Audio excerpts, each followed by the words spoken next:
My friend Joy really enjoyed it too. Now, ever fancied buying your own island? Well, you now have a chance. And at a reserve of just €100,000, it is priced lower than most properties in the Irish market at the moment.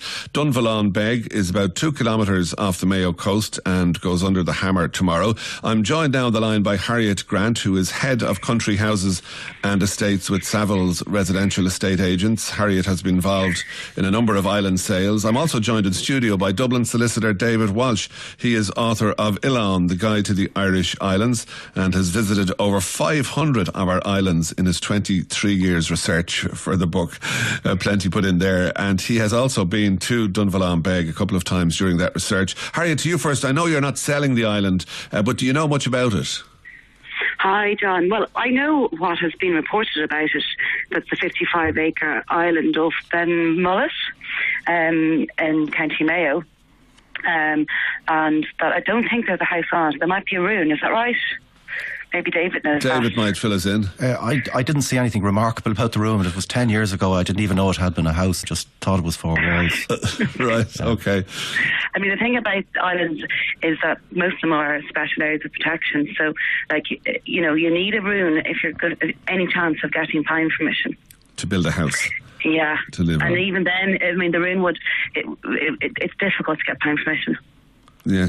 And to tell me about the value now placed on this island, €100,000, Harriet. What would be taken into account when the pricing is done? Well, I suppose when you're looking at islands, all property, you look at location. So, you know, properties down islands off Cork and Kerry would probably hold more of a premium than islands maybe off the west coast. Accessibility is one of the major things. Can you get on and off the island?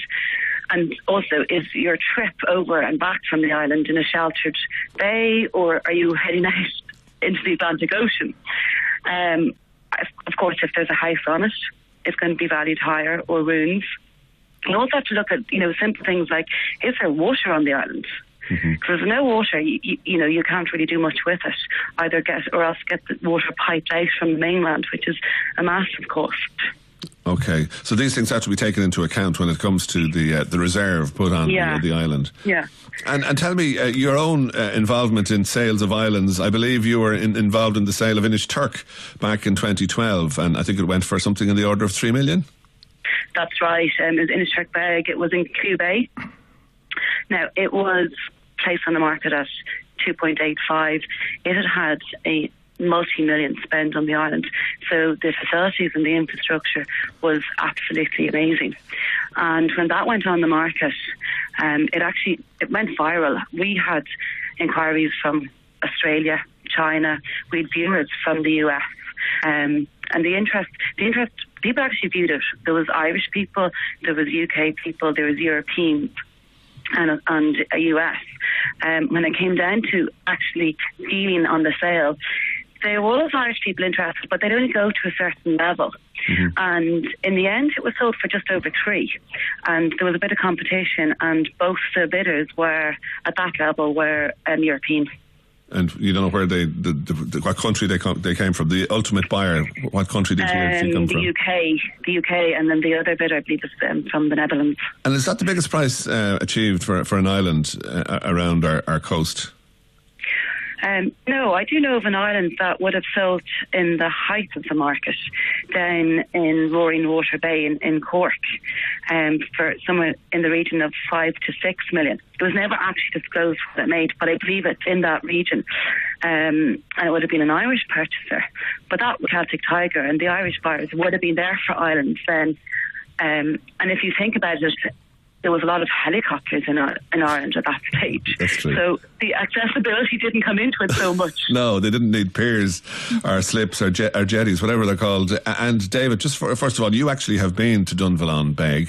Dunvolane Beg. Dunvolane Beg, I beg your pardon. Small black island. Yes. What did you make of it? Was it difficult, first of all, to land there? It is. It's a bit exposed, all right. I would agree with everything Harriet said about it. Its location is everything, and it's in a stunning location. But other than that, it's a small, low-lying, grassy, very pleasant island, but unremarkable, except for its stunning location. The Erris Peninsula and Blacksod down there, magnificent. It's one of the best parts of Ireland, next only to the Beara, maybe. Yeah, and I mentioned at the outset that you visited over 500 islands. Yeah, no point in growing up if you don't have to, John.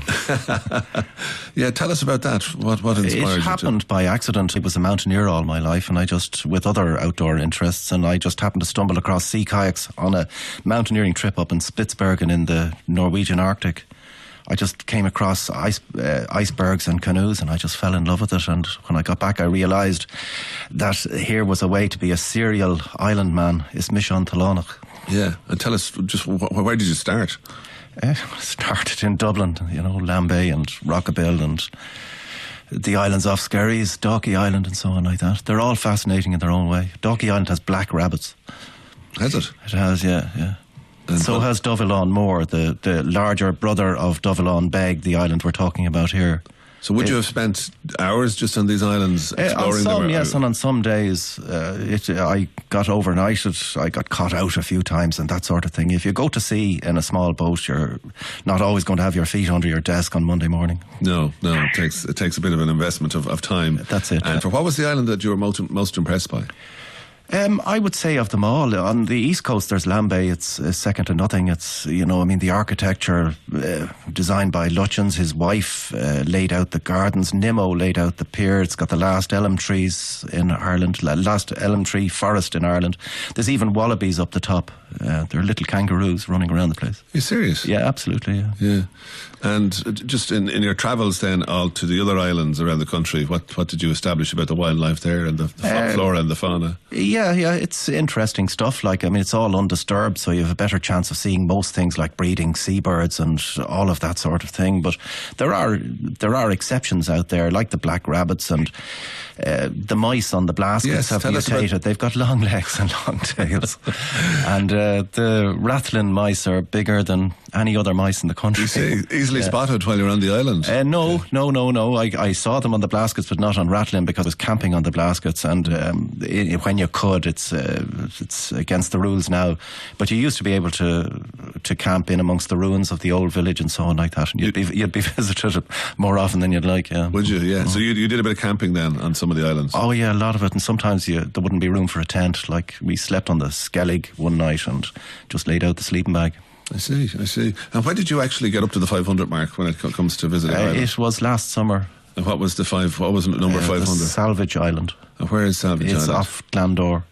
Right. And tell us about it. What's it like? Well, it's a double island, a two-headed island. I got onto both of them. Somebody actually set up a bridge between the two of them last summer as well. It's a bit of maritime architecture or something. It didn't last very long.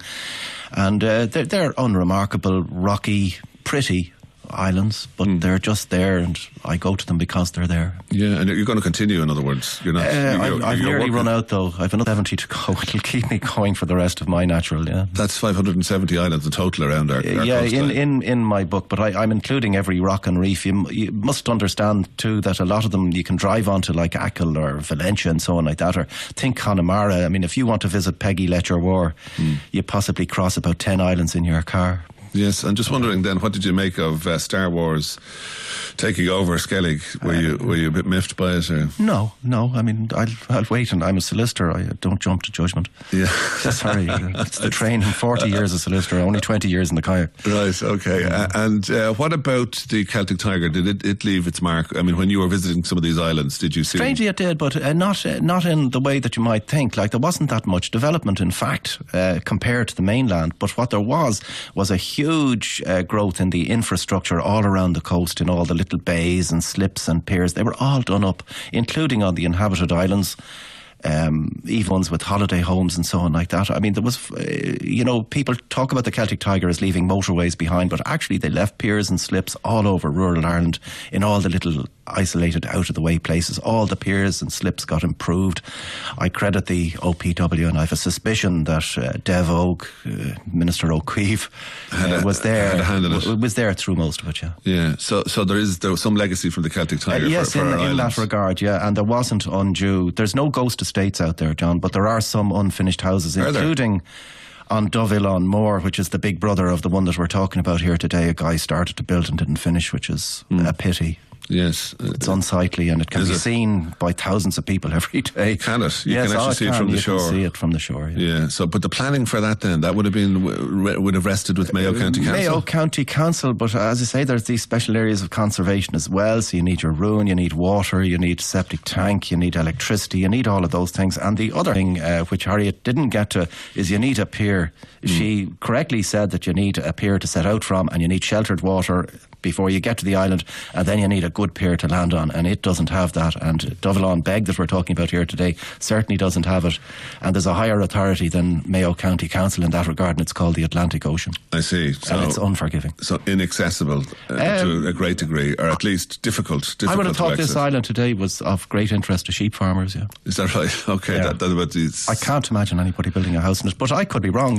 You want to ask an architect, not a solicitor. How many islands of the 500 or so, 570 that are around our coast are actually occupied? Yeah, I actually did a study of that for your researcher over the weekend, and there's about 65 of them are inhabited all the year round, and about half of those you can drive out to. So you've got 30, 35 that you've got to sail out to. There's another 65 then are holiday homes. You don't tend to be able to drive onto a holiday home island. There's no connection between the two features. But what you do get with the holiday home islands is that privacy is an issue. The holiday home maker just doesn't want anybody else landing there, or for whatever, there could be a commercial operation on it or whatever.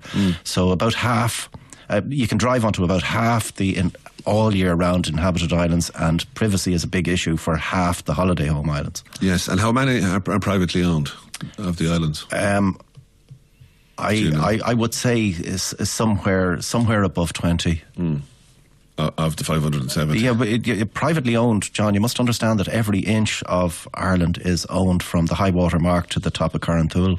There's no such thing as public land. Everything is private land. Yeah. Everything, and you've got to respect that fact, even if the owner isn't there and so on like that. And am I right in saying John Lennon bought an island in Clew Bay? Oh, he did, a beautiful island called Durnish, and he set up a hippie commune which thrived for a number of years. He himself didn't go there very often except by helicopter during the day, I understand. But it's a very, very beautiful island called Durnish. It's Clew Bay is magnificent.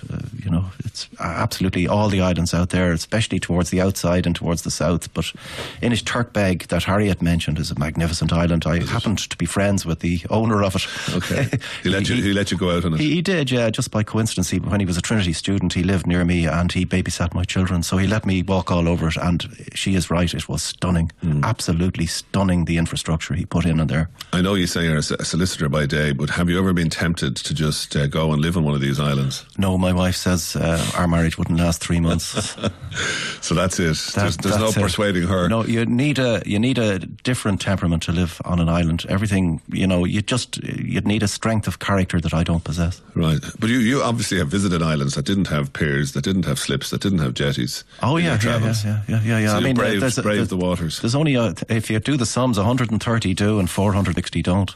Yes. Okay. Well, listen, David, thanks very much for coming in this morning. The book is called Ilan, The Guide to the Irish Islands. Am I right in saying that it was presented to Prince Charles? It was, by President Michael D. Higgins, good on him. When he was in the state visit in Windsor Castle. Windsor Castle. They didn't get a photograph, and I still won't forgive him for that. Peter in Mayo says, congratulations to David on his update of Ilan. It's a Bible for any mariners and adventurers in this island. The fact that the text has been generously available and updated on his website for many a year is a testament to his passion and sincerity. I presume you'd agree with all of that. Yeah, it's freely available online. Anybody wants to go anywhere. All the text of the guide is available to anyone to download, ilan.org.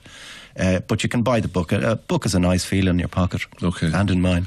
Well, listen, David, thanks very much. You've no plans that your remains be sprinkled. I don't want to get a bit morbid on you now, but be sprinkled on a particular island. No, I have a better choice occasion for that. It's all worked out. All right, David, thanks for joining us. And thanks to Harriet Grant, Head of Country Houses and Estates with Savills Residential Estate Agents. We're going to be keeping it about island life. We'll be back in a moment with one man who has made his way to the Blaskets. Text 515